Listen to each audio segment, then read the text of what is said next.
Hello viewers, நீங்க பார்க்க போறது One Piece episode 1133 part 1.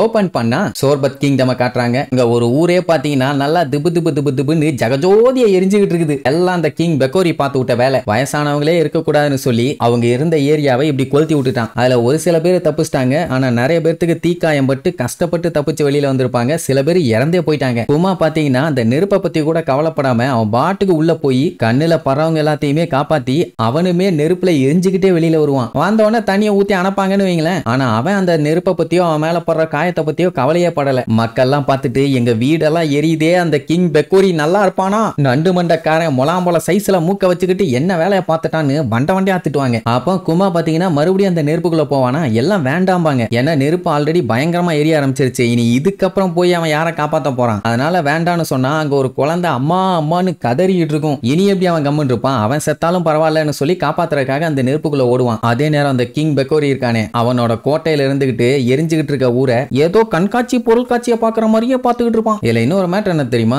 இவங்க கண்ட்ரியில இருந்து ஈஸ்ட் சைடு கொஞ்சம் தூரம் தள்ளி அங்க ஒரு கண்ட்ரி இருக்குது. அங்கேயும் இதே மாதிரி தான் வயசானவங்க இருக்க ஏரியாவை பூரா கொளுத்தி விட்டானுங்க. செலஸ்டியல் டிராகன்ஸ் அந்த டவுனை வந்து பார்த்துட்டு வாட்டர் டவுனு குப்பைகளே இல்லாத டவுன் உங்க டவுனு தாயான்னு சொல்லி பாராட்டிட்டு போயிருக்கானாமா. சோ அதே மாதிரி இந்த கண்ட்ரியும் பாராட்டணும் அப்படிங்கறக்காக இந்த மூஞ்சூறு மூக்கன் இப்படி ஒரு வேலையை பார்த்து விட்டு போயிட்டான். இதுல வேற இந்த கண்ட்ரியோட நல்லதுக்காகவும் மக்களோட சந்தோஷத்துக்காகவும் இந்த மாதிரி ஏதாச்சும் பண்ணாதான் ரொம்ப நல்லதும்பா. அப்ப இன்னொரு பஞ்சாயத்து என்னன்னா, இவன் இந்த மாதிரி எல்லாம் பண்ணான்னா மத்த மக்கள்லாம் என்ன சும்மா இருப்பாங்களா, கோட்டைக்கு முன்னாடி வந்து பயங்கரமா ப்ரொடெஸ்ட் பண்ண ஆரம்பிச்சிருவாங்க. அதை கேட்டுட்டு அவனுக்கு கடுப்பாயிரும். அங்க மக்கள்லாம் பாத்தீங்கன்னா உடனே இதெல்லாத்தையும் ஸ்டாப் பண்ணு, சவுத் சைடு இந்த மாதிரி பண்ணிட்டியே நீ உருப்பிடுவியா, நீ ஒரு கொலகாரன் அப்படி இப்படின்னு கிங்க மூஞ்சிலேயே பொங்கு பொங்குன்னு குத்துற அளவுக்கு பச்சை பச்சா திட்டுவாங்க. ஒரு நல்ல கிங்கா இருந்தா என்ன பண்ணிருக்கணும், அப்படியாப்பா முடிஞ்சா அணைச்சிருக்கணும், இல்லையா என்னால முடியாது அந்த பக்கம் இருக்கவங்க எல்லாம் ஊரை விட்டு கிளம்புங்க, மேலிடத்துல பதில் சொல்ல முடியலன்னு சொல்லியிருக்கலாம். ஆனா இவன் இந்த கூட்டத்தை கண்ட்ரோல் பண்ணுனா வேற வழி இல்ல, ஒரு 4-5 பேர்த்த பொட்டுன்னு சுற்றுங்க, அதை பார்த்து பயந்துட்டு 40 பேர் ஓடுவான், அவன் வர்றத பார்த்து மத்தவனுங்க எல்லாம் ஓடிடுவானுங்க அப்படின்னு சுட்டு தள்ள உடனே ஏன்டா அப்படி பண்ணீங்கன்னு சொல்லிட்டு யாரும் அசையல. ஆனா முன்னாடி வந்தா இன்னும் நிறைய பேர்த்த சுடுவான்னு சொன்ன உடனே இவ்வளவு நேரம் முன்னேறி போன மக்கள் எல்லாம் கொஞ்சம் பேக் அடிக்க ஆரம்பிச்சிருவாங்க பயத்துல. அந்த டைம் பின்னாடி புழுதியை கிளப்பிக்கிட்டு ஒரு பெரிய உருவம் ஒண்ணு வந்து நிக்கும். வேற யாரும் இல்ல, நம்ம குமா தான். யாரா இவன், போத்தி செய்ய மொத்தமா எடுத்து போத்தி விட்டாலும் பத்தாத அளவுக்கு இருக்கான் அப்படின்னு கேட்டுட்டு இருக்கும் போதே அப்படியே ஒரு ஜம்ப் அடிச்சு மின்னல் வேகத்துல வந்து அடிச்சு திரிக்க விடுவான். அந்த இடத்துல அவன் அடிக்கிற அடியில டம்மு டம்மு டம்முன்னு ஏதோ அணுகுண்ட தூக்கி போட்ட மாதிரி வெடிச்சு செதறிட்டு இருக்கும். அப்படி குமா அந்த கோட்டையில இருக்க ஆளுங்க எல்லாத்தையும் சமம் பண்ணிட்டு இருப்பான். அதே நேரம் அடிப்பட்டவங்க தீக்காயம் பட்டவங்க எல்லாத்தையுமே சர்ச்சில் தான் வச்சு ட்ரீட்மெண்ட் பார்த்துக்கிட்டு இருப்பாங்க.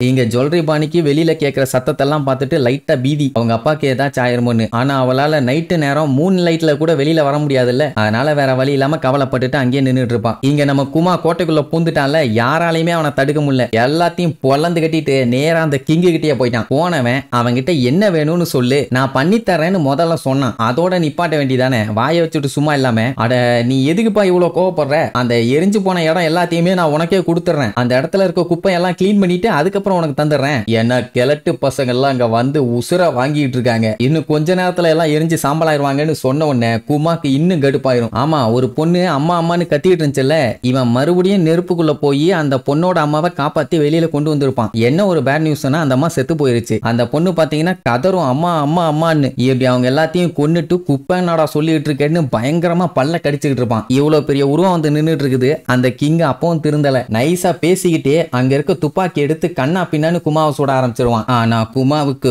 ஒன்னும் ஆகாது. அப்பவாச்சும் தெரிச்சு ஓடி இருக்கலாம். அப்பவும் வாயை வச்சுட்டு சும்மா இல்லாம, நான் யாரு தெரியுமா, நான் கிங்கு, என் மேல கைய வச்சுன்னா உன்னை சும்மா விட மாட்டாங்க, please help me, please help me, world government நீ பண்ற அட்ராசிட்டியை ஏத்துக்க மாட்டாங்கடா, உன்னை போட்டு தள்ளிடுவாங்கோ அப்படின்ட்டு கடைசி நிமிஷம் வரைக்கும் கத்திக்கிட்டே இருப்பான். ஃபுல் பவர் எடுத்து ஒரே அடி அந்த கோட்டையே செதறிடும். அதுக்காக அந்த கிங்க கொன்றுப்பானான்னு கேட்டா அப்பெல்லாம் எதுவும் பண்ணிருக்க மாட்டான், அடிச்சு தெறிக்க விட்டுருப்பான், அவ்வளவுதான். சோ இப்படி ஒரு சோலோ ரெவல்யூஷன் ரெவல்யூஷனை நம்ம குமா சோர்பத் கிங்டம்ல நடத்தி அந்த மொத்த கிங்டமையும் அவன் டேக் ஓவர் பண்ணிட்டான். இந்த நியூஸ் எல்டர்ஸ்களுக்கு தெரிஞ்சு போச்சு, இந்த மாதிரி சோர்பத் கிங்டமோட கிங்க மாத்திட்டாங்க அப்படின்னு. அதே நேரம் இங்க குமா பாத்தீங்கன்னா அந்த குடும்பக்கார கிங்க அடிச்சு துரத்திட்டான்னு சொல்லி மக்கள்லாம் அவனை கோலாகலமா கொண்டாட ஆரம்பிச்சிருவாங்க. மக்கள்லாம் விடாம நீ தான் கிங்கா இருக்கணும், நீ தான் கிங்கா இருக்கணும்னு ரொம்ப ஃபோர்ஸ் பண்ண உடனே அரமனசோட ஏத்துக்குவான். சரி ஓகேன்னு. அதுக்காக கோட்டையில எல்லாம் போய் உட்கார்ந்துக்க மாட்டான். எப்பவும் போல அவன் சர்ச்சு தான். அங்க வயசானவங்க எல்லாம் முதுகு வலி மூட்டு வலின்ட்டு வருவாங்க. வழக்கம் போல எல்லாத்துக்கும் சரி பண்ணி விட்டுட்டு இருப்பான். ஏன் அப்படின்னா குமாக்கு சுத்தமா கிங்கா இருக்க விருப்பம் இல்ல. அதனால இதுக்கு முன்னாடி கிங்கா இருந்த புல்டாக்னு ஒருத்தரை மறுபடியும் ரூல் பண்ண வச்சிட்டான். ஆக்சுவலா அவர் இருந்த டைம்ல வந்து ரொம்ப நல்லா இருந்துச்சு. இந்த கிங் பெக்கோரி வந்து தான் ஒரு வழி பண்ணிட்டான்னு சொல்லி பேசிட்டு இருக்கும்போது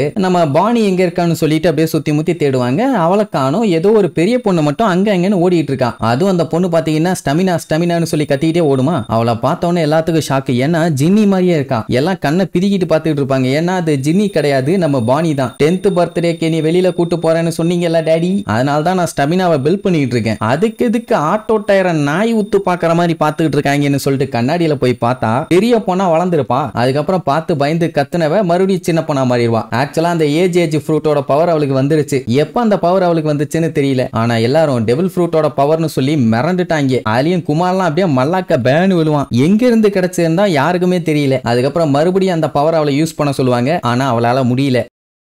ஆனா குமா பார்த்துட்டு வேண்டாமா அந்த மாதிரி எதுவுமே விபரீதமா ட்ரை பண்ணாத, எனக்கு பக்கோ பக்கோன்னு இருக்குதுன்னு சொல்லிட்டு இருக்கும்போது யாரோ சர்ச்சுக்குள்ள வருவாங்க. அப்ப திடீர்னு பாத்தீங்கன்னா பாணிக்கு பயங்கரமா வயசாயிருச்சு. ஐயோ என்ன இப்படி மாறிட்டா, மூஞ்சி போற சுருக்கு விழுந்துருச்சும்பா. அது வேற ஏதோ ஒரு பாட்டி. அதை பார்த்துட்டு ஷாக் ஆயிருப்பான். அப்பதான் அங்க புல்டாக் வருவாரு. இவர் தான் பாத்தீங்கன்னா 2 ஜெனரேஷனுக்கு முன்னாடி சோர்பத் கிங்டம் ரூல் பண்ணிட்டு இருந்தவர். அவரோட அம்மா தான் முன்னாடி வந்திருப்பாங்க. அவங்கள தூக்கி வச்சுட்டு பாணிக்கு வயசாயிருச்சுன்னு சொல்லிட்டு இருப்பாங்க. இதுதான் அவங்க அம்மா. இவங்க பேர் என்ன தெரியுமா? கோனியாமா. அதுக்கப்புறம் காலில் விழுந்து மன்னிப்பு கேட்பாங்க.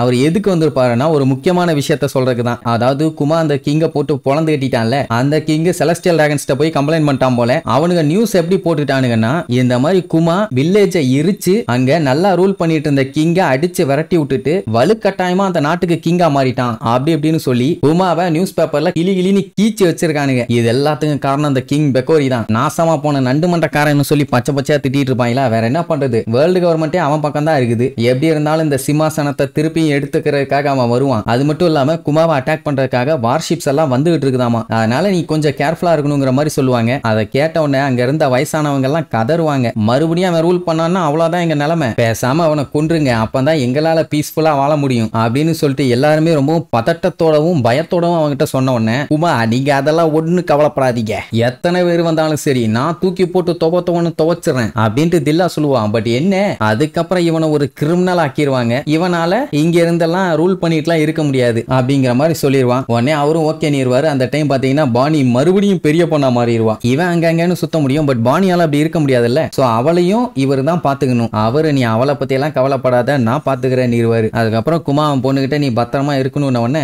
ஏன் டாடி நீங்க எங்கேயாச்சும் போறீங்களா? ஒண்ணு ஆமா நான் உன்னையும் இந்த கண்ட்ரியும் ப்ரொடெக்ட் பண்ணணும், அதனால நான் இதை பண்ணித்தான் ஆகணும் அப்படிங்கிற மாதிரி சொல்லி ஃபீல் பண்ணுவான். சரி இனி இதுக்கப்புறம் நம்ம குமா வேர்ல்டு கவர்மெண்ட்டை எப்படி எதிர்த்து ஜெயிக்கிறான், பாணியோட அந்த டிசீஸை எப்படி சரி பண்றான் அப்படிங்கறத அடுத்தடுத்த எபிசோட்ல பார்க்கலாம். டாடா.